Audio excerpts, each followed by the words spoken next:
tal? ¿Cómo les va?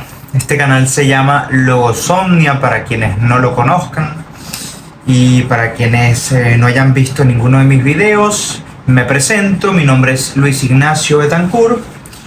En mi canal suelo comentar textos sobre todo relacionados con la filosofía, con la literatura y con las humanidades en general. También hago un poco de crítica cultural. Tengo un Substack, si me quieren seguir por ahí, donde monto una serie de ensayos y artículos, sobre todo de crítica literaria, pero también acerca de otros temas. En fin, vayamos al meollo de la cuestión. Hoy vengo a hablarles de un gran texto que ha sido un descubrimiento para mí. Me refiero a un autor archiconocido, Roland Barthes, que fue leído quizás más en otro momento que ahora, pero que sin duda se ha convertido en un clásico, en un escritor ineludible para aquellos que quieran tener una formación, supongo, seria en humanidades, en literatura, en filosofía, en ciencias sociales incluso. Roland Barthes es un escritor maravilloso y no solamente un escritor muy observador y con una mirada muy aguda, con la cual logra encontrar cosas imprevistas tanto en textos de la alta cultura como en asuntos más bien cotidianos. No solamente es este observador agudo, también es un gran escritor en el sentido de que tiene un estilo refinadísimo, sutil, lleno de matices que convierten cada experiencia de lectura en un momento único. Siempre descubrimos algo nuevo al leer por segunda, tercera o cuarta vez a Roland Barthes. Lo digo porque leí el texto dos veces, el texto que les vengo a presentar hoy, y encontré cosas absolutamente nuevas en la segunda lectura, cosas que ni siquiera se me habían sugerido en la primera. Confieso que no soy particularmente un conocedor de este autor. De hecho, como les dije al principio, como les dije hace unos pocos minutos o segundos, ha sido un descubrimiento para mí. Hoy vengo a hablar de un texto en particular de Roland Barthes. Hoy vengo a fijarme en el placer del texto, uno de sus textos canónicos. Para quienes no estén versados como yo en este autor, hay que tomar en cuenta de que se trata de una escritura, diríase, fragmentaria. El placer del texto no es un libro, no es un ensayo unitario,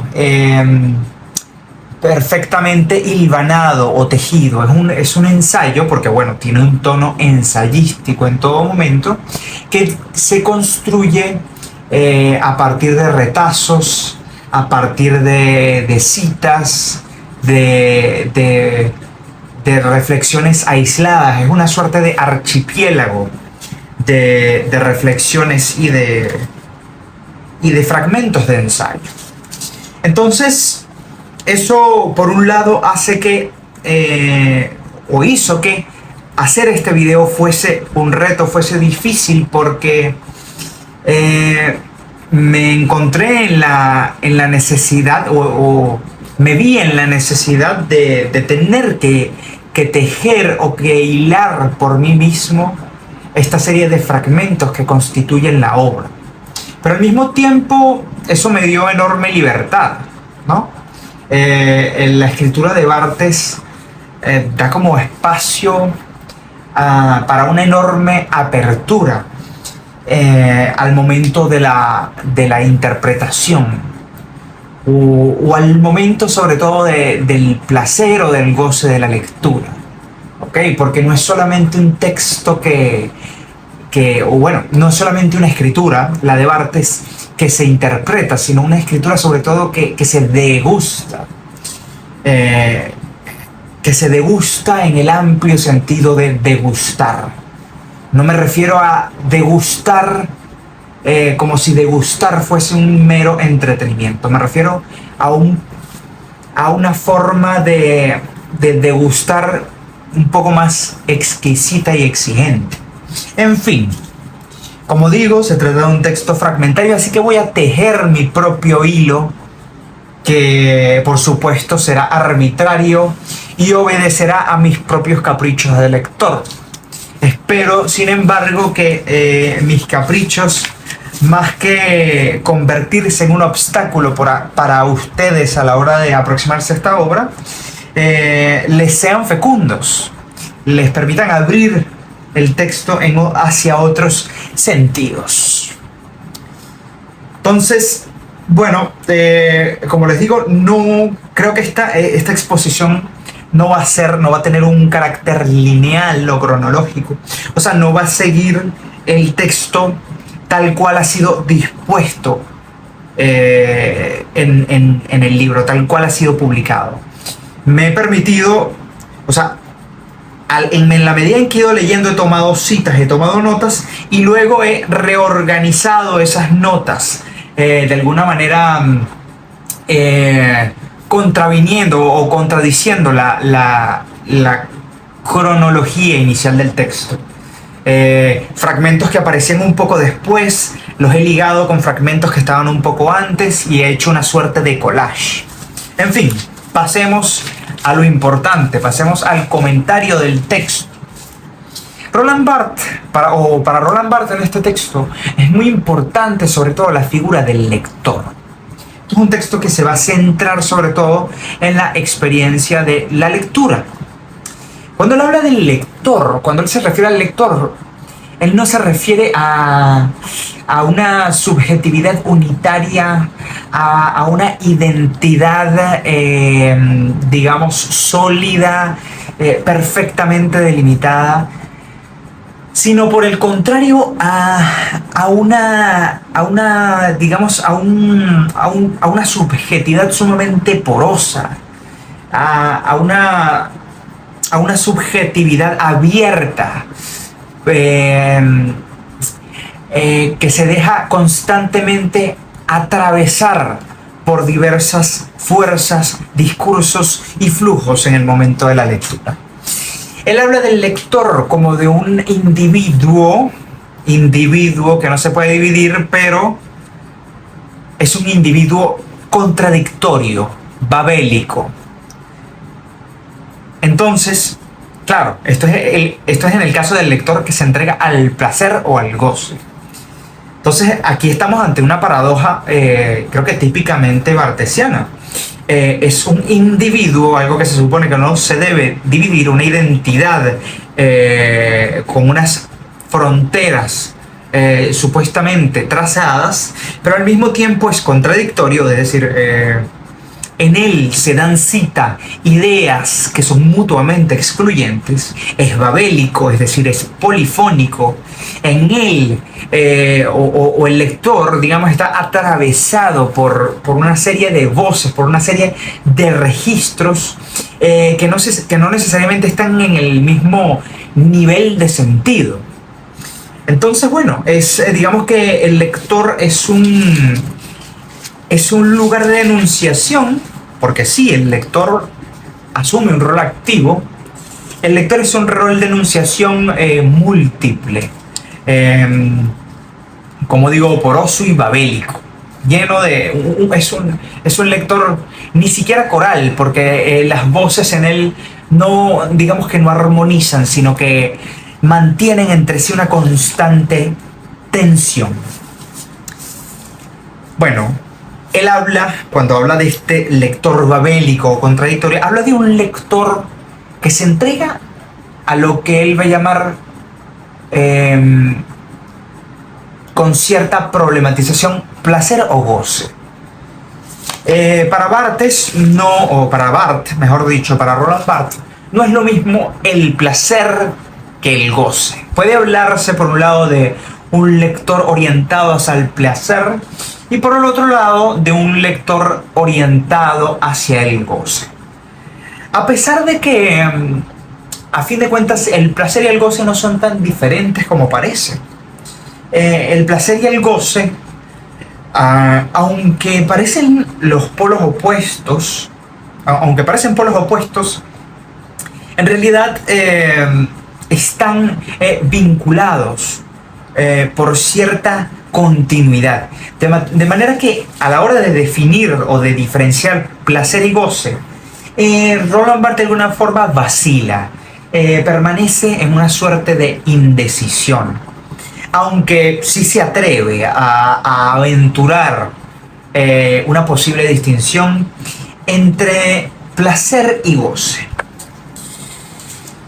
De cualquier forma, él dice que en el lector ocurren estos dos tipos de lectura, ¿no? En el lector contradictorio y babélico se dan tanto la lectura de placer como la lectura de goce. Ok.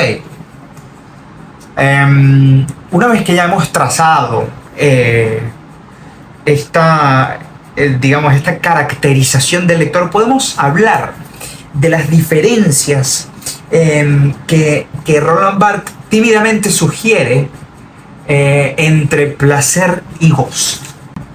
Antes de hablar de diferencias, ya sé que he hablado de diferencias, empecemos por lo que los une. Empecemos por lo que une placer y goce. Pareciera que tanto el placer como el goce, tanto la lectura placentera como la lectura gozosa, se resisten a la crítica literaria, si entendemos por crítica literaria una ciencia más bien positivista, una ciencia que pretende erigirse como una disciplina infalible, objetiva, muy propia de cierta modernidad, ¿no? Ni la lectura placentera ni la lectura gozosa pueden someterse a la crítica literaria de tipo académico, a la crítica literaria que puede de alguna forma justificar sus juicios a partir de evidencias perfectamente identificables y a veces cuantificables. ¿Ok? Tanto la lectura de placer como la lectura gozosa escapan de alguna manera a esta forma de hacer crítica. ¿Ok? Esto no significa, creo, que la lectura de placer o la lectura de goce estén completamente, fuera de la posibilidad de hacer crítica. Solo creo que nos plantean un desafío, el desafío de construir una nueva forma de aproximarlos al texto, una nueva forma de hacer crítica literaria. De hecho, cuando Roland Barthes habla de los juicios que se hacen a partir de la lectura placentera, es decir, no los juicios críticos típicamente académicos, positivistas, cientificistas, sino los juicios que se hacen a partir de la lectura placentera. Cuando Roland Barthes habla de esto, él dice que se trata de juicios no adjetivos. Muy importante esto, porque el adjetivo, normalmente cuando pensamos en los adjetivos, pensamos en la clase paradigmática de los adjetivos, que es la de los adjetivos calificativos, ¿no? Cuando pensamos en adjetivos, pensamos en un tipo de palabra que califica a una sustancia, a un substantivo. Los adjetivos son palabras que nos permiten predicar algo de la sustancia, que nos permiten caracterizar a la sustancia de alguna manera. Y los juicios que parten de la lectura placentera o incluso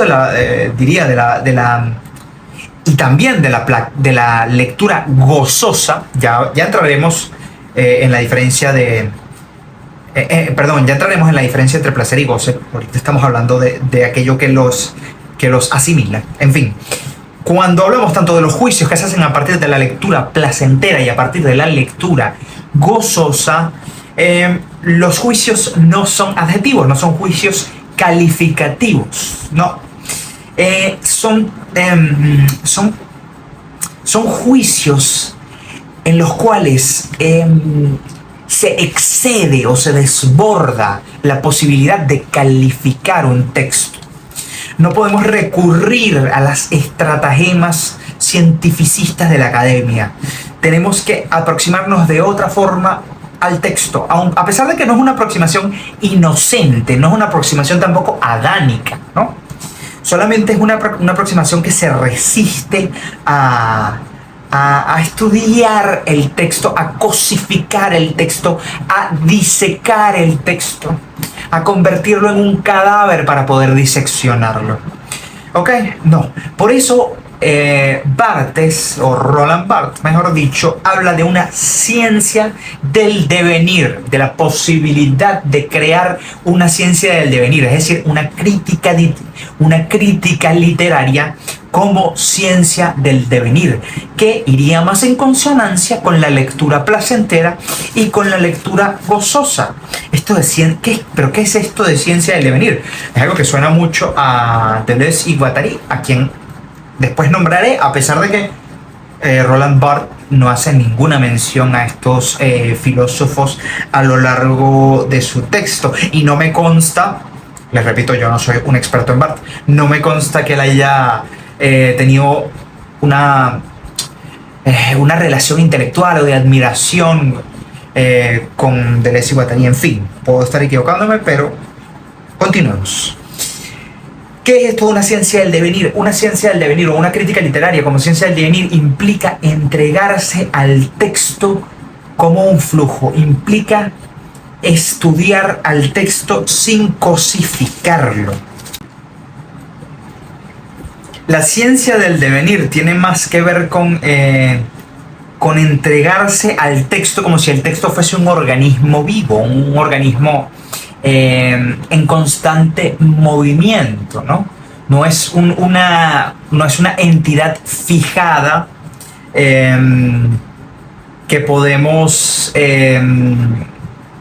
que podemos seccionar y que podemos desmontar como si se tratase de un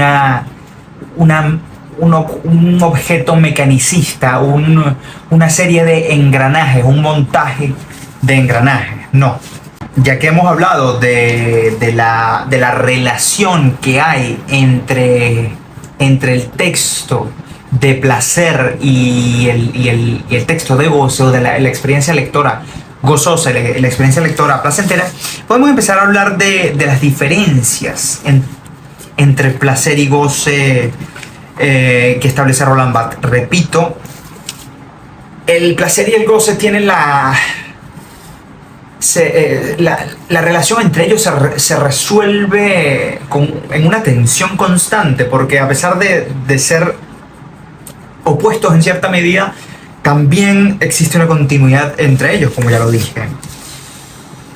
Ahora, ¿qué diferenciaría al placer del goce? A pesar de que ambas experiencias de lectura implican una entrega al devenir más que una posición académica y una crítica positivista.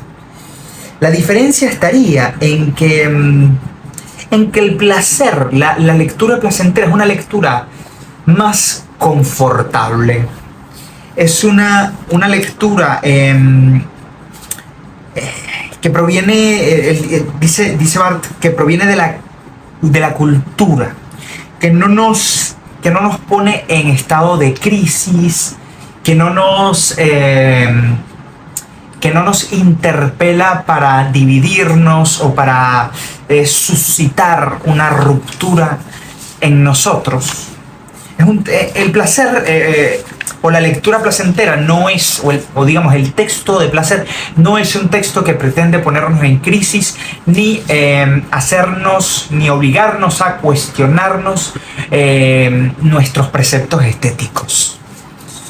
En cambio, el placer de, la lectura gozosa, sí es un tipo de lectura que nos pone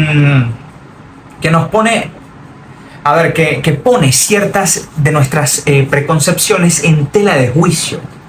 El texto gozoso es algo que puede incluso aburrirnos, puede molestarnos, puede incomodarnos. No es la lectura del confort, no es la lectura de quien se sienta en una silla frente a la playa y se abandona al flujo de las páginas. Es más bien una lectura que implica, digamos, en la cual se ponen en juego o se ponen en riesgo las preconcepciones a partir de las cuales el lector aborda el texto. Entonces, podríamos ver de forma esquemática que el placer se relaciona con los textos en los cuales opera el reconocimiento, es decir, los textos de placer son los textos en los cuales el lector se reconoce en las formas, mientras que el texto de goce es un texto que abre hacia lo inédito, hacia lo imprevisto, hacia lo inesperado, hacia aquello para lo cual quizás todavía no existen, ideas estéticas que nos permitan enfrentarnos a esa experiencia de lectura. A partir de eso, si vemos el placer como continuidad, como reconocimiento, como confort, y el goce como ruptura, podríamos plantearnos una pregunta que se plantea Roland Barthes.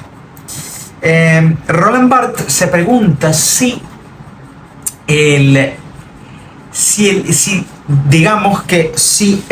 placer si el texto de placer y el texto de goce son categorías históricas o, digamos, ahistóricas o trascendentales. Podríamos pensar que todo texto, que en un principio se presenta como vanguardista, que en un principio se propone como ruptural, que en un principio nos incomoda como lectores, puede eventualmente y con el paso del tiempo convertirse en un texto de placer, en un texto reconocible, ¿no? Podemos pensar en determinados fenómenos estéticos que en algún momento se sintieron como rupturas y que hoy en día han sido normalizados y están en diría la estética de la recepción, en nuestro horizonte de expectativas como lectores, algo que esperamos.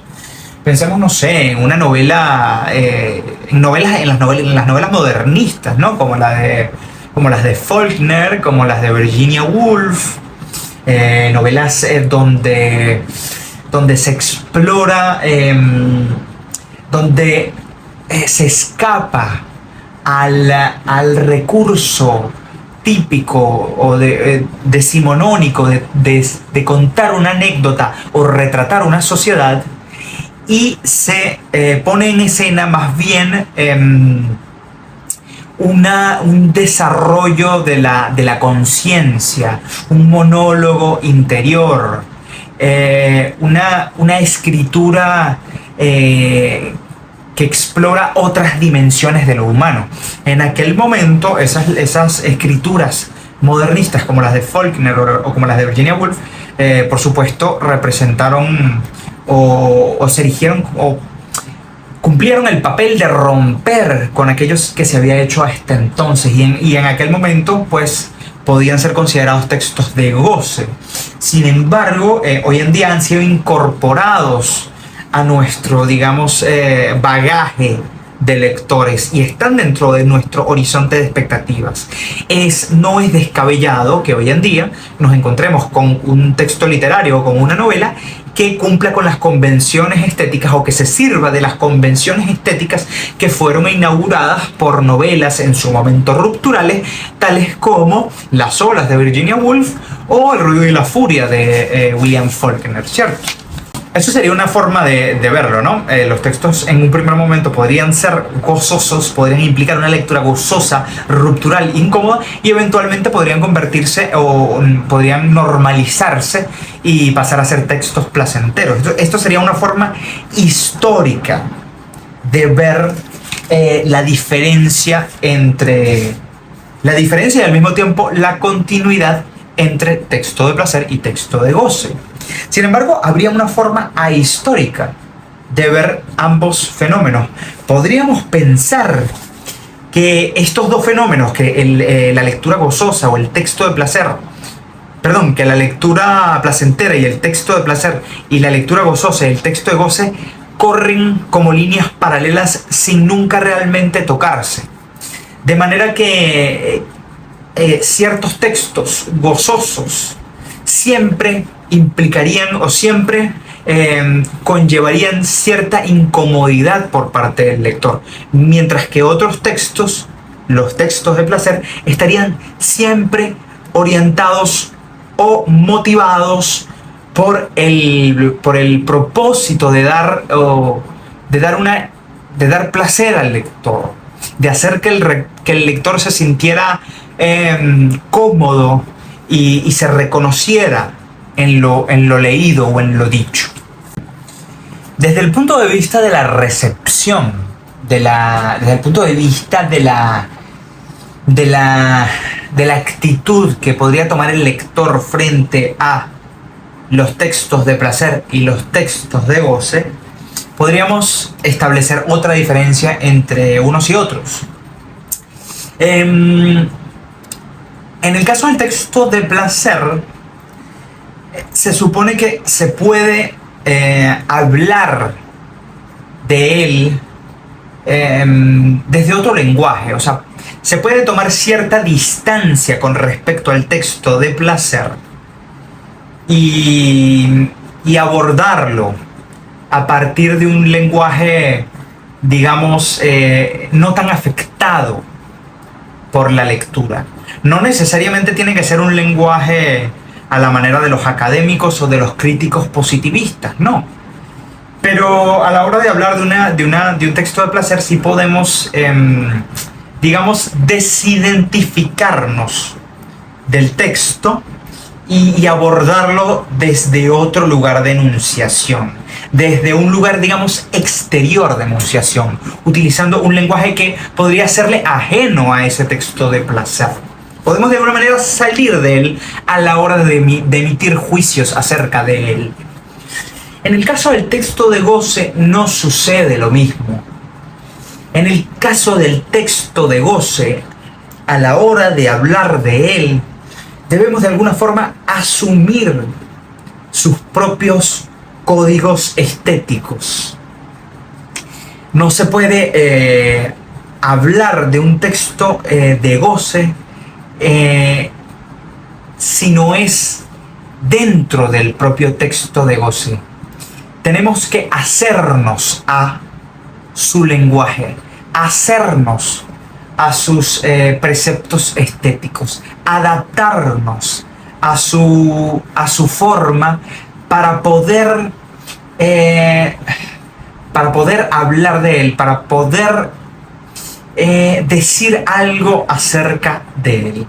De manera que no podemos, digamos, asumir ese lugar de exterioridad con respecto al texto de goce. Tenemos que adentrarnos en la lengua que ha sido creada dentro de él para poder habitarlo enteramente. O sea, necesitamos habitarlo para poder hablar de él. Hay otra cuestión de orden, si se quiere, más de la sociología de la literatura, algo que no tiene tanto que ver con la experiencia lectora y con la cuestión de la recepción, que también nos podría ser que nos detuviéramos en una diferencia entre los textos de goce y los textos de placer. Es algo, esta cuestión más sociológica, si se quiere, es lo que Roland Barthes llama una mitología menor. Recordemos que él tiene un texto llamado Mitologías. Él habla de una mitología menor según la cual el placer o el texto de placer es algo propio de la llamada derecha política, mientras que el texto de goce pertenece más a la izquierda. Porque ¿cuál es la representación o el cliché que Roland Barthes denuncia en este caso?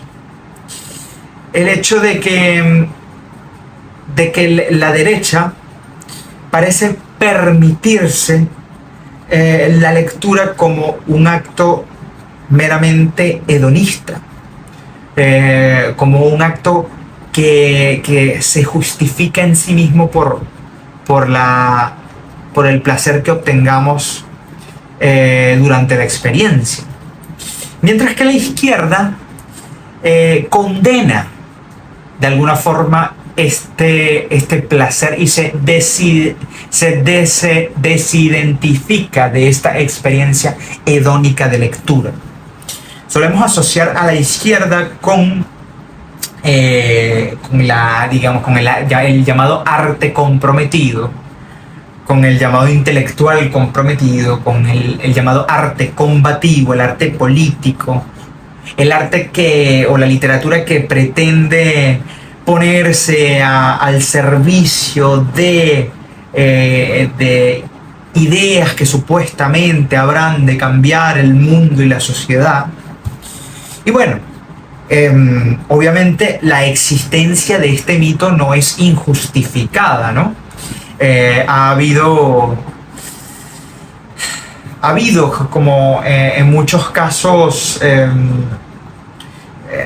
ha ocurrido en muchos casos que la izquierda, o que desde la izquierda totalitaria se ha condenado el arte como una actividad que no obedece a ningún interés partidista, panfletario o político. Pero también es cierto que esto no es que esta actitud no es exclusiva de la izquierda. También es cierto que desde la derecha se ha incurrido en la condena de las actividades artísticas que no están alineadas con intereses partidistas y políticos.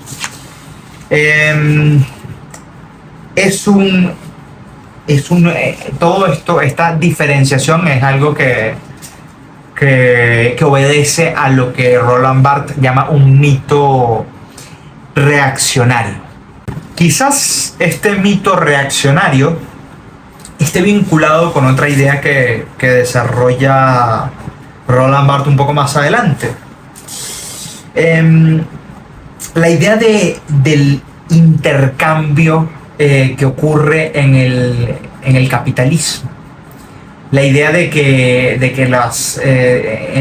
si utilizamos un lenguaje marxista, las cosas en el mercado se definen más por su valor de cambio que por su valor de uso.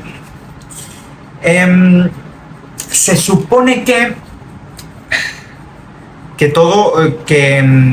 los textos que no tienen un propósito, digamos, práctico, que no pretenden,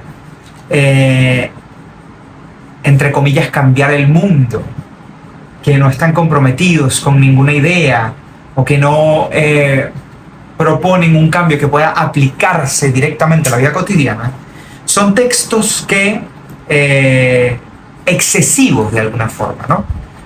Son textos desmesurados, que ofrecen algo que no puede ser capturado por la economía. Muchos antropólogos han utilizado el concepto de potlatch. Creo que ese concepto fue utilizado por primera vez por Marcel Mauss.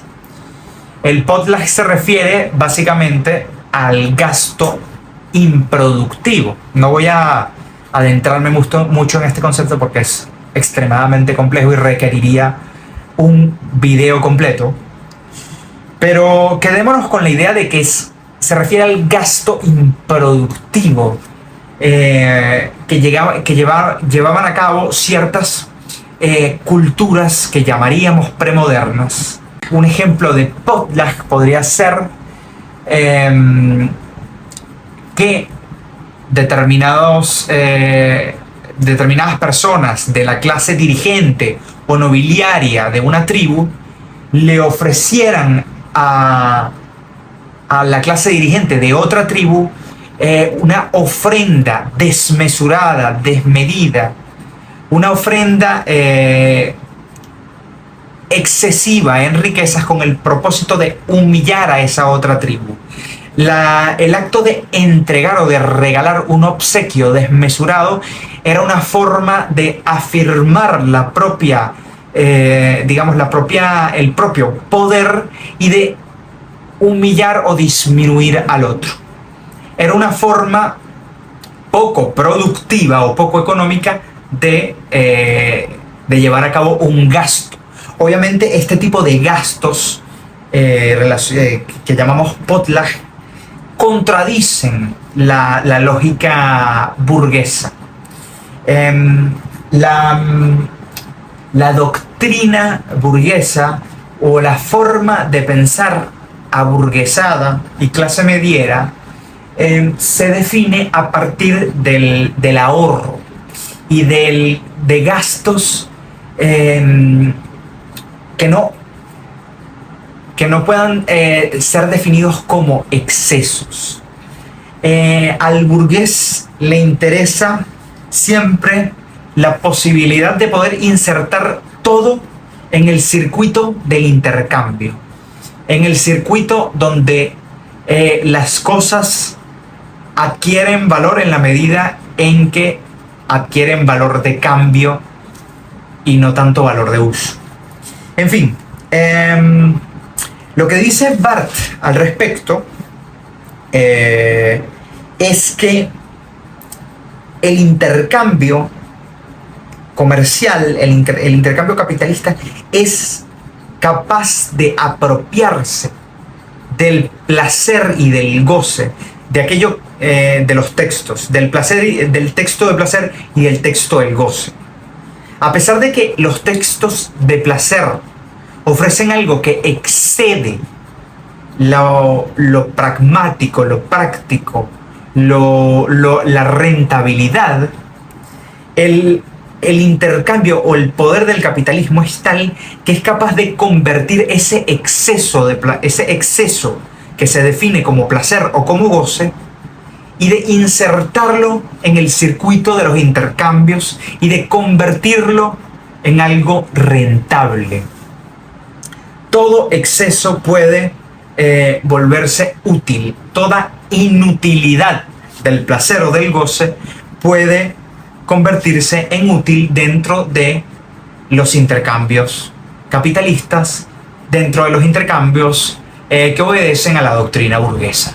Y hablando de cuestiones mercantiles, hablando de intercambio capitalista, hablando de economía,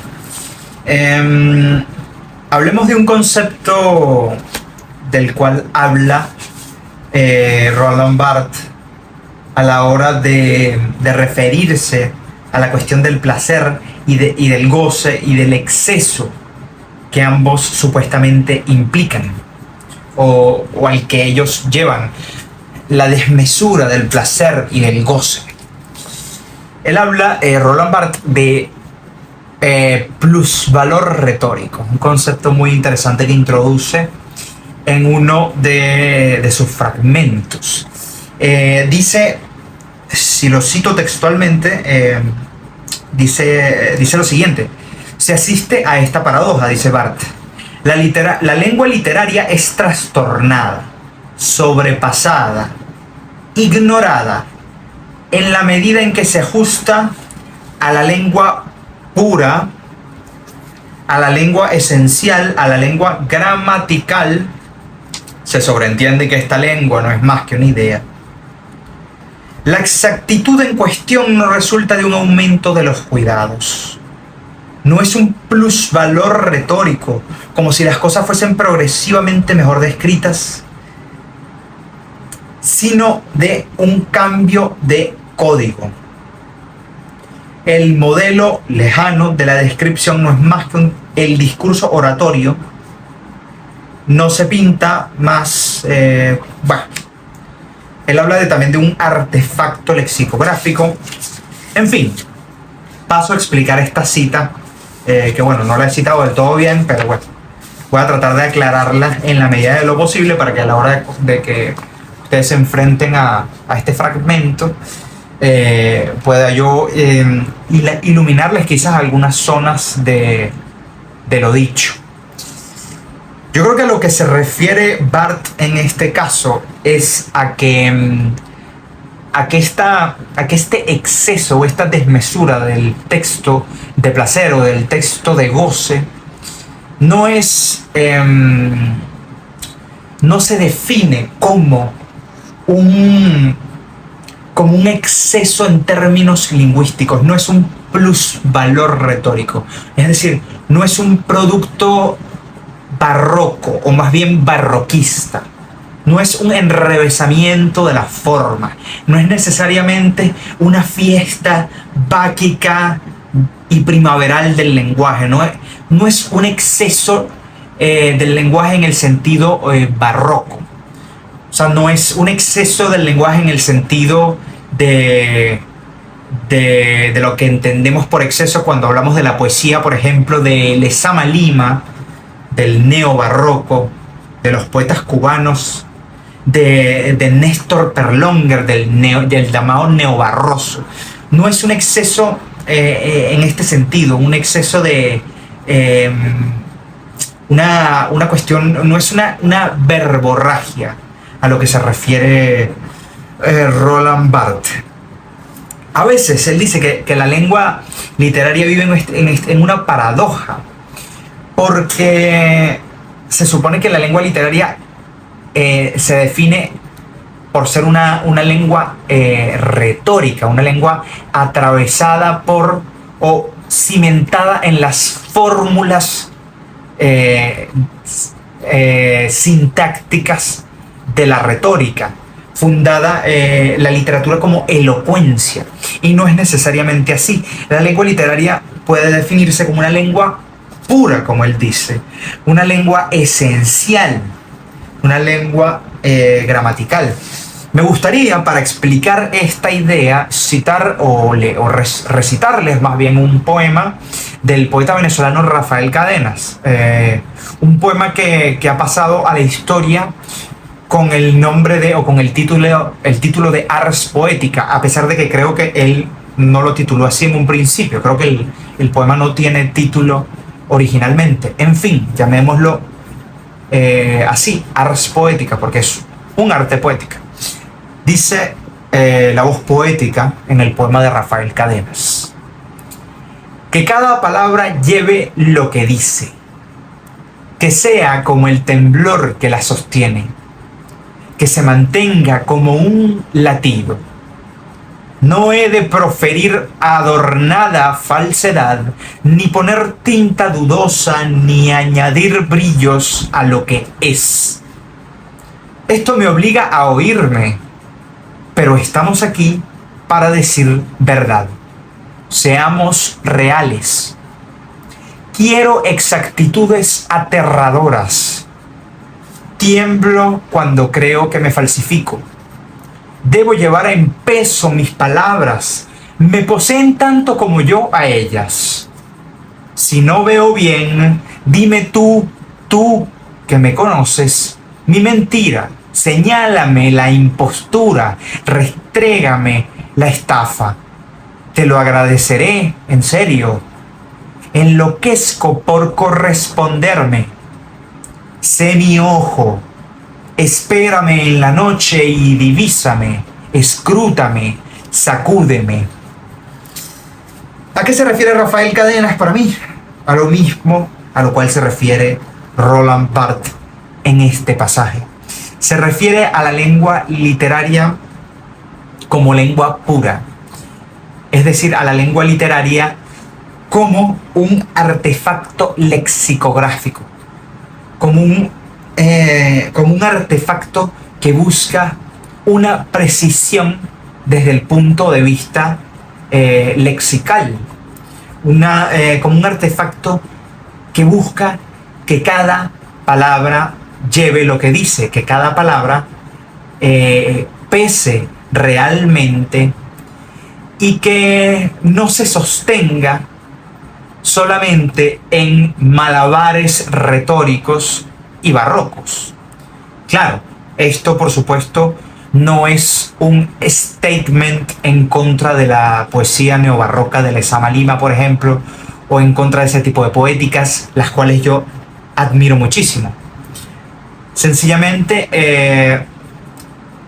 es una forma de plantear que el lenguaje literario no necesariamente se sustenta en la elocuencia retórica, sino que tiene que ver con una cuestión lexicográfica. Creo que por eso Rafael Cadenas habla tanto de la importancia de que los escritores consulten constantemente el diccionario y lean el diccionario como si fuese una novela. Hablemos ahora no tanto de la diferencia entre textos de placer y textos de goce, sino simplemente de el concepto de texto. En algún momento del libro, Roland Barthes se deslastra de esta pugna, de esta tensión, de este intento irresuelto por distinguir el texto de placer y el texto del goce. Y se queda sencillamente con la noción de texto, el cual opone a el habla o a lo que él llaman los lenguajes. Ya veremos de qué se trata esto. Empecemos hablando de ciertos rasgos que de alguna forma definen al texto o a la textualidad. De acuerdo con Barthes, en el texto, a la hora en que ocurre el acto de recepción, no existe realmente sujeto y objeto. Estas dos categorías se suspenden. Y de hecho, para dejar esto en claro, Roland Barthes cita un fragmento de Angelus Silesius, que dice: el ojo por el que veo a Dios es el mismo ojo por el que Dios me ve. Esto significa que realmente el lector no asume la postura del receptor pasivo, mientras que el autor ocupa el lugar de quien produce, de quien entrega la palabra, ¿no? Sino hay una relación bilateral, hay una relación recíproca y constante, una relación horizontal entre lector y autor. Ambos están mirándose el uno al otro sin que uno le imponga su mirada al otro. ¿Ok? Recordemos la cita de Silesius: el ojo por el que veo a Dios es el mismo ojo por el que Dios me ve. De hecho, Roland Barthes, cuando habla del autor, dice que el autor no es un deus ex machina que está detrás del texto, no es un dios encargado de tejer el texto desde la trastienda. No es un titiritero que dirige el destino del texto mientras el lector se coloca en la posición de simple observador. No, hay una observación mutua. De cualquier manera, a pesar de que no hay relación de sujeto y objeto, pues toda relación de sujeto y objeto implica una jerarquía en la cual el sujeto ocupa el lugar privilegiado y el objeto es reducido al lugar de lo, digamos, de lo derivado, de lo secundario, de lo degradado. A pesar de que no hay relación de sujeto, jerárquica de sujeto y objeto, sí existen o sí están presentes, digamos de modo casi fantasmal, la figura del lector y la del autor. Roland Barthes dice que él de todos modos, como lector, necesita la figura de ese autor. Existe la necesidad de esa figura, así como el autor tiene la necesidad de la figura del lector, pero siempre en la medida en que no haya una jerarquía entre ambos. ¿Ok? Muy bien, ahora fijémonos, vamos a empezar a hablar, ahorita vamos a empezar a entrar en la diferencia que traza Barthes entre el texto, entre la textualidad y las hablas, las ficciones, los sistemas ideológicos. Barthes dice que cuando él habla de los sistemas ideológicos, dice que son ficciones novelescas, que son ficciones, que son novelas, pero novelas clásicas, ¿ok? Novelas provistas de intrigas, de crisis, de personajes buenos y malos. Digamos, en resumidas cuentas,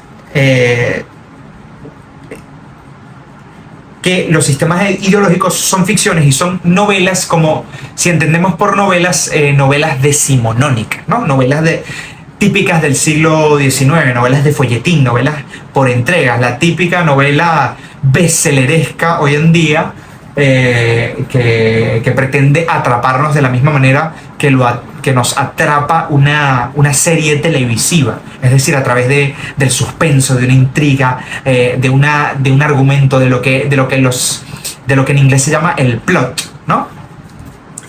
Esto es algo que caracteriza a los sistemas ideológicos y creo que es una idea muy acertada la de Barthes, porque cuando pensamos, por ejemplo, en los relatos que construye la gente para explicar la realidad política de sus países o incluso del mundo, se trata siempre de relatos sumamente... se trata de novelas clásicas, ¿no? Donde hay unos antagonistas muy claros, unos villanos, unos malvados muy claros y unos héroes perfectamente identificables. Hay una trama, todas las teorías conspiranoicas que pretenden explicar nuestra realidad están elaboradas a partir de este tipo de discurso narrativo, ¿no? Claro, hay que distinguir este tipo de discurso, el discurso de la novela clásica, a partir del cual se construyen los sistemas ideológicos o los relatos que explican de forma maniquea y simplista la realidad, de lo novelesco. No es lo mismo la novela clásica que lo novelesco. Lo novelesco sí puede implicar un corte, sí puede ser algo ruptural, ¿ok? Pensemos yo hablaba antes de Faulkner y de Virginia Woolf. En el caso de esos autores, o Kafka, en el caso de esos autores, no hay una novela clásica como un argumento y unos héroes y unos personajes malvados que se le oponen, unos antagonistas que se le oponen a los héroes. En el caso de esas novelas existe lo novelesco, pero no la novela en el sentido clásico. Esta es la diferencia que hace Barthes entre la novela clásica y lo novelesco.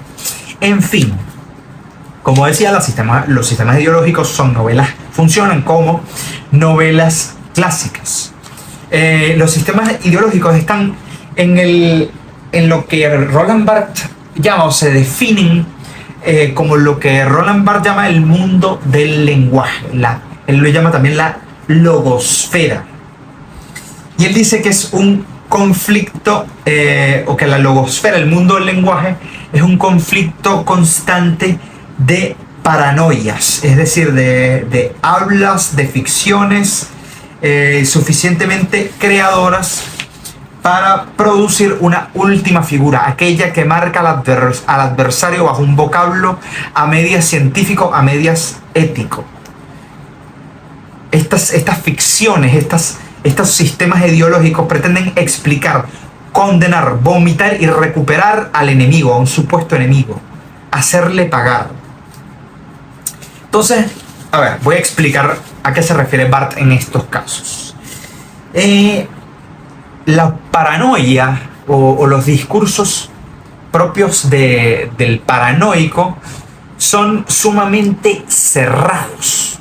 Son discursos que no permiten, que no son para nada porosos, que no permiten la entrada de la contradicción, que hacen todo lo posible por ocultar o por velar las costuras, sus costuras, las suturas con las cuales han sido, o los hilos con los cuales han sido remendados. El típico discurso del paranoico, o el típico discurso paranoico, es el discurso conspiranoico, ¿no?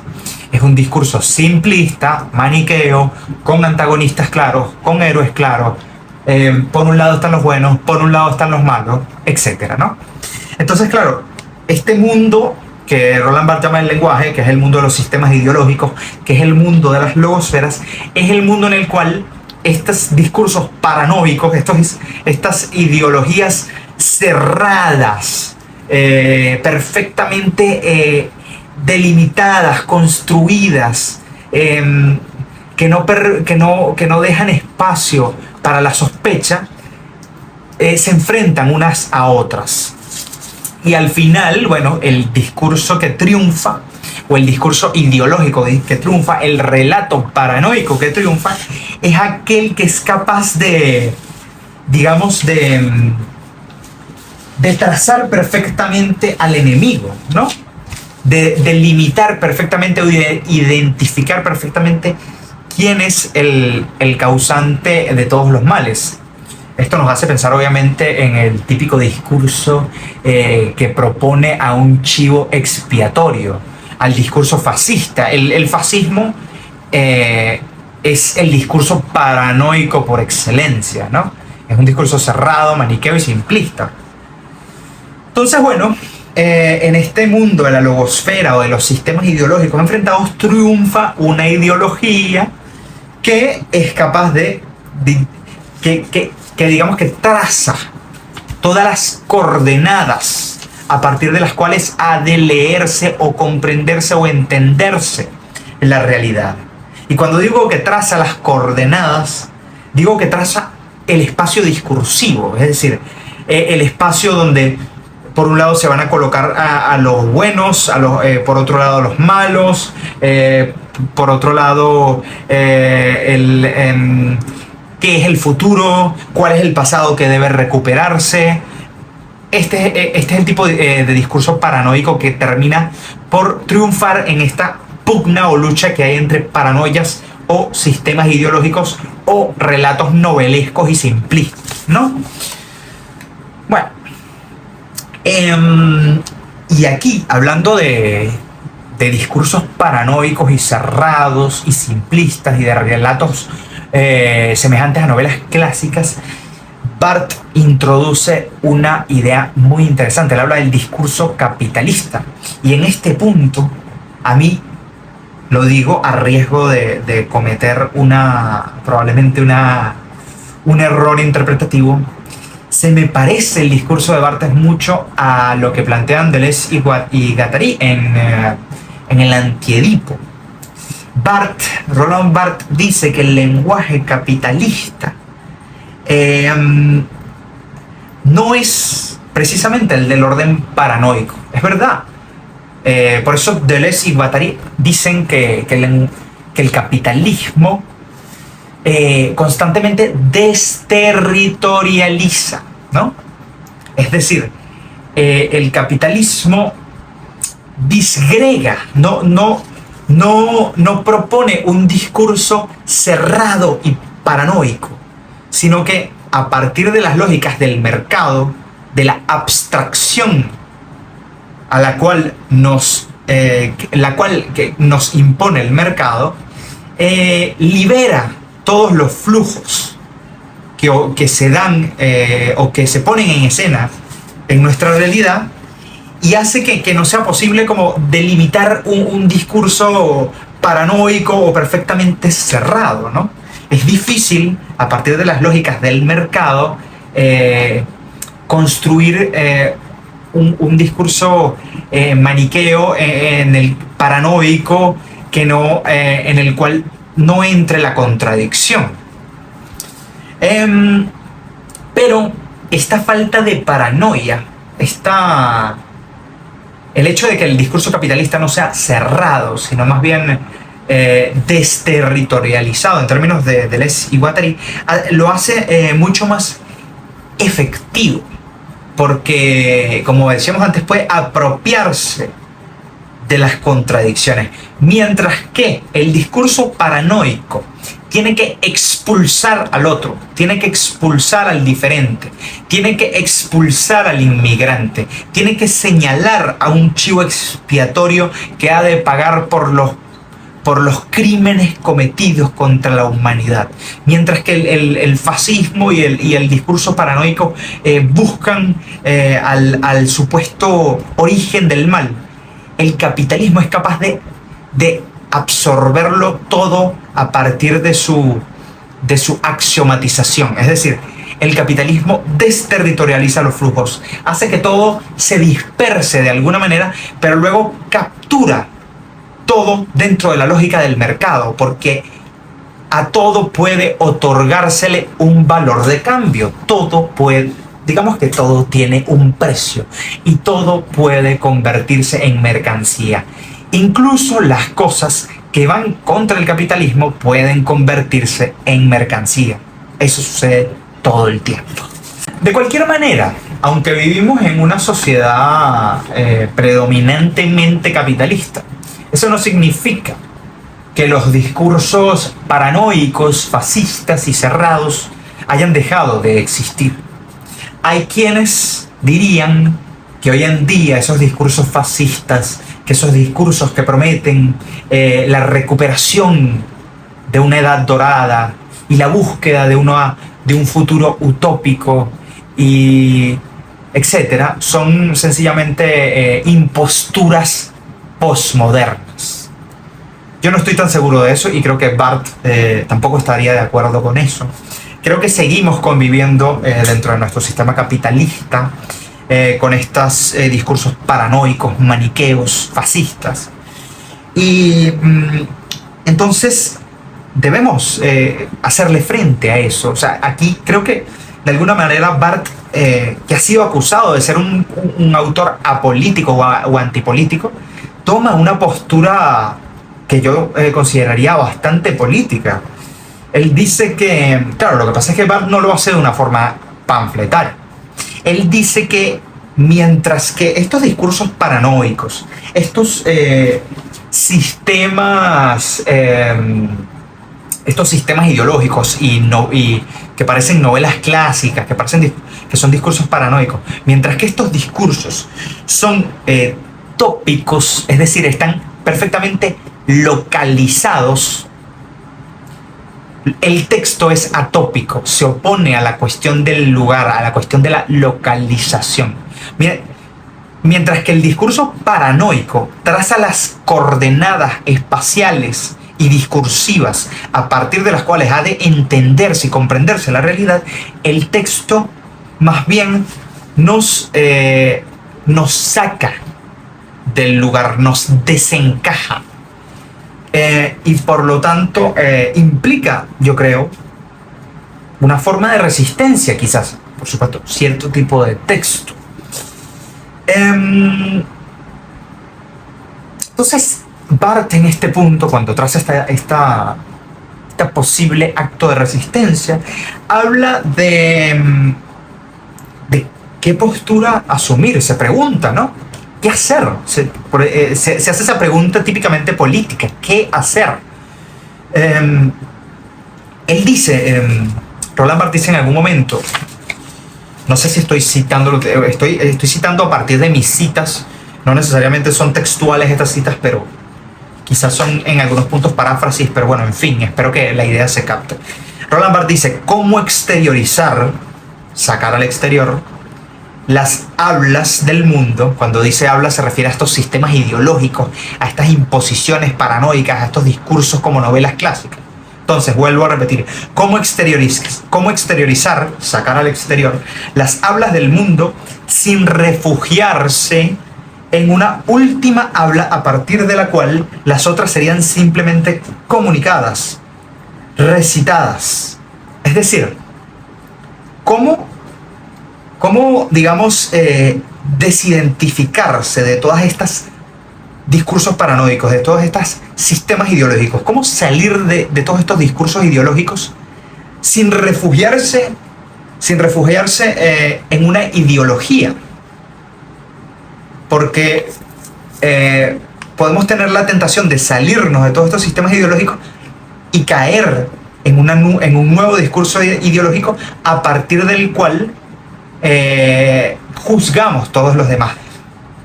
Pero de cualquier forma seguimos atrapados, ¿no? Entonces él sigue.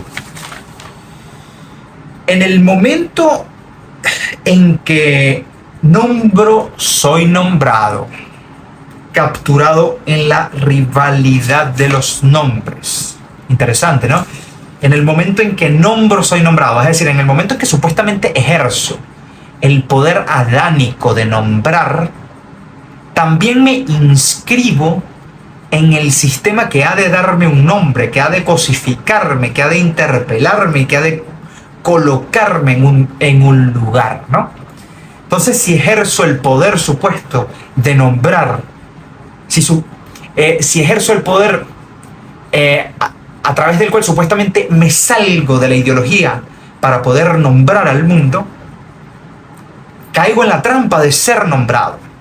¿Ok? Caemos otra vez, volvemos, ¿no?, a la idea de que no hay sujeto y objeto. El sujeto al nombrar también se objetiviza de alguna forma. En fin, sigamos. ¿Cómo el texto, que el texto sería como la alternativa, la posibilidad de resistir, cómo el texto puede salir, entre comillas, de la guerra de las ficciones, de los sociolectos, es decir, de la guerra de estas paranoias, de estos sistemas ideológicos? Y aquí Barthes ofrece una suerte de propuesta política. ¿Cómo puede, cómo puede el texto salir de esta guerra de ficciones ideológicas? Por un trabajo progresivo de extenuación. En primer lugar, el texto liquida todo metalenguaje. Y es por esto que es texto. Ninguna voz, ciencia, causa, institución, está detrás de lo que él dice. Lo que dice Barthes es que habría como dos formas de oponer resistencia a partir del texto o a partir de la textualidad. Una de las formas sería, digamos, a grandes rasgos, la vanguardia, el texto de goce, el texto que nos pone en entredicho, que nos incomoda. El texto que es como una... que sale de la... en cierta medida, no totalmente, que sale de la batalla ideológica, que sale del maniqueísmo en el cual se pone en escena la batalla ideológica y propone una tercera vía. Nos dispara fuera de la batalla simplista, ¿no?, entre estas ideas maniqueas. O sea, de alguna forma nos desterritorializa. Creo que en este tipo de vía, o en este tipo de de forma de asumir el texto podríamos encasillar a gente como Beckett, como Samuel Beckett, alguien que propone que se sale sin salirse del todo de la ideología, no está alineado ni con la ideología ni con las formas reaccionarias, ni con las formas que reaccionan y que se convierten en la típica oposición a la ideología o a la hegemonía. ¿Ok? Eso sería una manera de la cual él habla después. La otra forma sería lo que él llama la extenuación, la repetición. Esto es, aunque Roland Barthes no lo dice, lo que hace un artista como Andy Warhol, a quien se le acusa de haber sido superficial, de haberse codeado con las celebridades y con la cultura chic del Nueva York de su momento. ¿Qué hace Andy Warhol? Andy Warhol toma los productos de la cultura de masas, los productos los productos más propios del capitalismo salvaje, y los somete a su propia lógica, es decir, a la reproducción masiva casi ad infinitum, hasta el punto de que los desactiva, su poder. ¿Qué hace Andy Warhol con el retrato de Mao, por ejemplo? Andy Warhol toma el retrato de Mao. Esto es algo de lo que hablo, por cierto, en el video que dediqué al libro de Humberto Valdivieso, un libro interesantísimo. Vean ese video donde hablo sobre este asunto de Andy Warhol, a partir de lo que cuenta Valdivieso en su libro. En fin, Andy Warhol toma el retrato de Mao, que es el retrato, digamos, del gran líder comunista de la China, el retrato de una figura sacralizada, y lo somete a la reproducción mecánica hasta el punto de que destruye por completo su capacidad de presentarse como figura de poder. Entonces, a través de esta repetición de lo ideológico, de lo masivo, se produce una extenuación que desactiva el poder de lo ideológico, ¿no? Esto es sumamente interesante. Entonces, por eso dice en algún momento Roland Barthes, la repetición engendraría por sí misma el goce. Repetir hasta el exceso es entrar en la pérdida, en el cero del significado. Es decir, la repetición de lo masivo, por ejemplo, o de lo ideológico, destruye lo ideológico. Es una cuestión muy paradójica, pero es así. Ok. Antes decía que es imposible realmente hacer un gesto vanguardista por completo exterior a la ideología. Y esto es algo de lo que Barthes habla en algún momento. Roland Barthes dice, algunos quieren un texto, un arte, una pintura sin sombra, separado de la ideología dominante. Pero es querer un texto sin fecundidad, sin productividad, un texto estéril. El texto tiene necesidad de su sombra. Esta sombra es un poco de ideología, un poco de representación, un poco de sujeto. Es decir, a pesar de que se puede ofrecer, digamos, una tercera vía, que es la tercera vía que asume gente como Beckett y también Bataille, según Georges Bataille, según Roland Barthes, a pesar de que es posible esa tercera vía salir tanto de las posiciones reaccionarias como de las posiciones hegemónicas y situarse más allá, es imposible desligarse por completo de la ideología, porque se pierde la potencia revolucionaria al hacer eso. Hay que estar de alguna forma ligado a la ideología para poder tener una potencia revolucionaria en las formas artísticas. Y en parte esto también se debe a que lo que dice Barthes, digamos que también se relaciona con algo que dice Barthes acerca de la ideología. A pesar de que Roland Barthes en algún punto habla de que hay diversas ficciones, diversos discursos paranoicos o ideológicos en pugna, al fin y al cabo la ideología que se erige como imperante o dominante es siempre una. Entonces yo diría que Roland Barthes tiene como una concepción, digamos, monista de la ideología. Es decir, no existen ideologías subordinadas o ideologías contraculturales. La ideología es siempre dominante. Es redundante hablar de ideología dominante, ¿ok? Por definición, la ideología es dominante.